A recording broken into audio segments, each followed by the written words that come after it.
Hi guys, this is Clarence from Asian Tech Guy. Today I have with me this guy. This is the Coolmoon Jade ring, 120mm ARGB fans. A pack comes with 6 of them with a remote controller. So I wonder why they call this Jade ring, but basically it's some kind of plastic feel to the fan enclosure at the side where you can see the fan blades to the side that get illuminated. And on top of that, you get the fan blades themselves getting illuminated as well by the LED lights, rather the RGB lights. And this guy comes in real cheap. It comes in at $37, including the fan controller. Reason why I got this because basically I'm having this motherboard. I'll show later the PC build I'm going to put this in.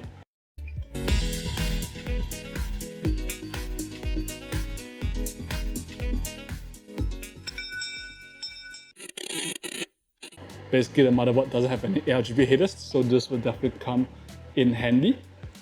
They have a version that basically can sync that controller, or rather the hub, with the motherboard. And I got this version that I don't need that, so I paid a bit lesser for this. I think the advantage for this kind of fans is that they use proprietary connectors. I believe it's 6 pins, probably 3 pins for the RGB, and 3 pins, probably like a 3-pin fans. And what I understand is that the speed control is not so precise, but well, it should do well enough, especially for this price. I would say another advantage, because it uses those proprietary headers, basically means that each fan only has one header out to manage, or rather one cable to manage. If you use regular ARGB fans, you have one cable for the PWM, another cable for the ARGB 5V, so it reduces cable clutter and should be easier, makes your life easier a little bit. Of course, the downside is that if you want to, the fan spoil, you want to replace it, you're stuck to this ecosystem. And of course, I'm not sure how good these Coolmoon fans are. I used to have a hub that tried earlier before, or rather a hub with controller. The lighting mode supported, that's fine. However, the gripe that I have about it is that the speed, it doesn't save. So if let's say I like a certain fan speed, I have it on, and I turn off my PC, the next time it will reset back the normal fan profile again, which is not what I wanted. It's a bit troublesome there in that case. Well, without further ado, let's get unboxing this guy. Right, first off, let's just go through some specifications. As printed on the box itself, the fans are 120mm and 2.5cm thick. The airflow, it's at 38 CFM, and the fan speed ranges between 0 and 1300 RPM. For sound level of 20 dBA, I already dubbed that. We'll see how it goes. As per that, max fan speed. Bearing type, it's hydraulic bearing with a lifetime of 40,000 hours.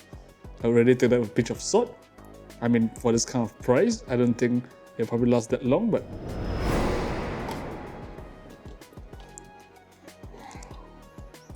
it's kind of tight. Right, that manual. Right, I don't think we need that. Comes with 6 nice fans right here, and the controller. Just dump this whole thing out on the side.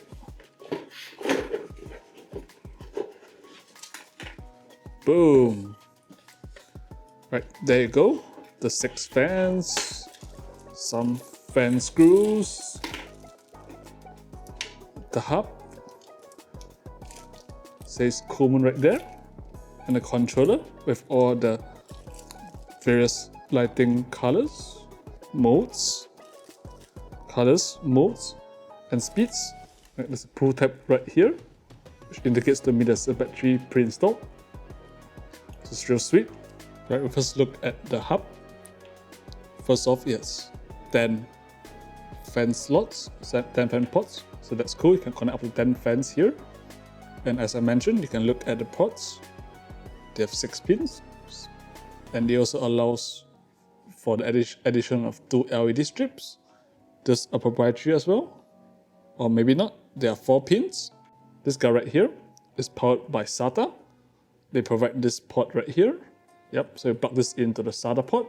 One of the SATA power cables from a PSU, and good to go there. There's this port right here. It says RT switch. I believe that's reset switch. So you should be able to, put our reset switch here and use the reset switch to change the lighting effects on the fans. Pretty sweet. if say you don't want to deal with that remote control. Here we move on to the main event, the fan itself. So very plain looking fan with the Coolmoon logo right there. As I mentioned, there's this like plastic kind of side which allows lights to like penetrate through and diffuse through this. So give it kind of like a floating effect with a lot of RGB bling, which is something I'm really looking forward to. And of course this fan blades is made of acrylic as well, so you can diffuse through that as well. Right? So if you can see, if you put this as, you know, exhaust or whatever, full-fledged without any logos, it's real nice. A lot of times they have this nice logo here, but the other side they have some kind of generic ass looking sticker, which is a pity, but in this case it looks real decent even on the back side. Alright, what I'll be doing is replacing the fans in this chassis. This is the Circle Type Straight Black ATX chassis with 5 all black case fans, so I'm going to replace all of them. I'm not sure why I have 6 case fans, but we're going to replace all 5 of them and including 1 additional exhaust fan at the rear. The specs list of this PC is as follows. So the reason why I've been trying to change this to all ARGB and I'm going to be replacing all green LED strips. I market this as an alien themed PC. It's been sitting on shelves for a few months. I think nowadays people just like all the ARGB blink and it's all the rage. Well, RGB increases FPS, or at least you think it right here. So I'm going to just do so with 37 bucks for a cheap ARGB upgrade and hopefully market this better and flip this for a quick margin. Now we'll just go run ahead. I'm going to do a time lapse of this as we speed through, you know, this replacing all the fans. It's kind of boring, so I'm going to speed through that part. I hope you enjoy it.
Now we're just gonna take out that push tab on the remote controller. Let's move on to the fan features. So for fan speed, you can turn it first completely off, and there are 4 fan speeds. Personally, I think like speed 3 is the best place you want to be because it offers good airflow and the noise differential isn't that noticeable as compared to the earlier speeds. For the lighting modes, it has a plethora of different lighting modes right here. You can use auto, where you cycle through all the effects, your rainbow puke and all that sort. And there's also a plethora of different modes you can press right here at the mode button, right? And of course, you can also cycle through all the solid colors if you like that. And yeah, you could also adjust the brightness by using that up and down button right here. And lastly, if you will, you can even turn off those RGB lights. Now what I noticed while testing this guy is that whenever you off your PC and you turn it back on again, the lighting effects will be saved. However, for fan speed, to be reset to maximum, it won't save your last use setting. So that's a bit of a bummer because it's a bit of a hassle to, you know, whip out your controller and adjust that fan speed. I forgot to mention that you can also use the reset button, which I connected earlier, where you can use that to cycle through the different lighting modes as well. As I was saying, I think the lighting effects are pretty decent and the lights are pretty vibrant due to the design of the diffusion through the side of the fan and on the fan blade. However, of course, with that being said, I've been bought into whatever this hub offers. So there's, you know, a fixed amount of lighting effects that you can have and colors. I like using software like ARGB Fusion or Mystic Light. There's much more lighting effects that it offers. Right now, I believe there's also a lot of open source software for RGB like OpenRGB, source RGB as well. I meant signal RGB, so there's a lot more on the table in terms of colors and lighting effect that you're missing out. But if your motherboard doesn't have any of those ARGB headers, then this is your only option, your only best bet, I would say. If you made it to this point, I appreciate if you liked our video, and subscribe if you didn't. I would gladly appreciate it.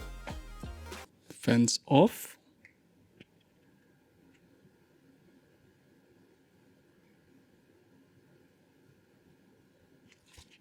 First speed mode.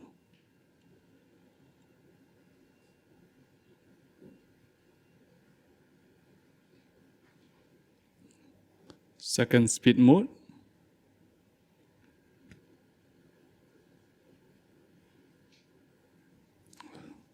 Third speed mode.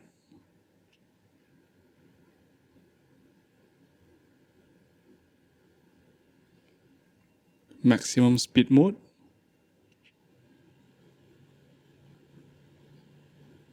Which is speed 4 by the way.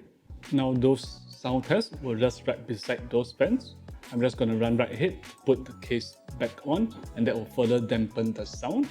I believe with the fan profile, the normal fan profile at speed 3, which I prefer. I saw the meter reading about 40.5 dBA. It's real quiet, can't really notice it that much. Based on what I researched, 40.5 is kind of like a normal home environment, which is kind of good in my books. Now we just turn on the fan speeds into full fan speed mode and see what kind of noise levels we're getting right there. Alright, the noise level seems to be hovering at about 43. Yeah, 43 dBA. We're currently sitting at an ambient of 28.3 degrees Celsius. That's where all this test will be performed in as well. I'm just in an air-conditioned room right now. Right now we have Cinebench R33 and Engine Heaven running at 1080p in the background as well. With this kind of load on the PC, the CPU and GPU will be spinning at 100%, so I think the fan speed wouldn't be that noticeable now. We're still on the speed 3 setting. The silent profile, if you will, in my books. I don't think it'll matter much because the CPU and GPU will be drawing this noise anyway. So from what I'm seeing right here, we're hovering at about 46 dBA. We'll show you the thermals later on. Up next, let's switch this to the full fan profile. Repeat the same test again. By the way, I'm doing this for 10 minutes straight, just to recap. And you will hear from the microphone how it sounds and also see visually from the noise level meter as well. Now that we've concluded testing, the temp difference for your CPU is minimal, mainly because I think we're using an air cooler. If you're using an AIO and the fans are connected to the AIO, that's a different story. But in this case, the temp difference for CPU is minimal.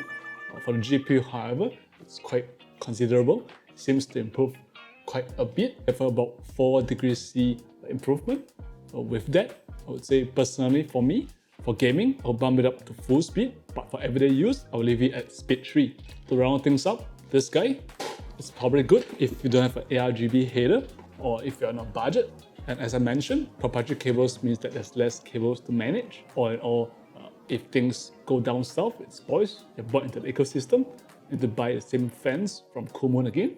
Let's compare some prices. This guy, as I was saying, goes for 37 bucks. Doing a quick reference online, there's this up here TS, like this is a mouthful. The up here T3SYC36 120mm ARGB 6 fan pack with hub, but there's no remote control. It goes for 53 bucks. So that's considerably more expensive than what we're having here. So this guy, the Coolmoon Jade ring fans, presents great value.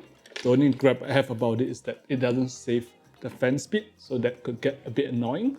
If you're not too picky about noise, or if you're not so sensitive to noise, just leave it at default. It'll run at max speed. It's not too noisy. For me, at idle, it irks my ears a little bit, just a little bit. So yeah, you pick your poison. For me, I would definitely stick to PWM fans that offers much more control and saves, and the motherboard BIOS save the settings so that when you turn it on, you have your settings where you want it. You can set a custom fan curves, which is much more convenient. You set it once, but you can forget about it. There's a video of those remote controls. And ARGB, you can set it within the motherboard, but of course, that depends whether your motherboard has that. And with that, it's a wrap. See you guys.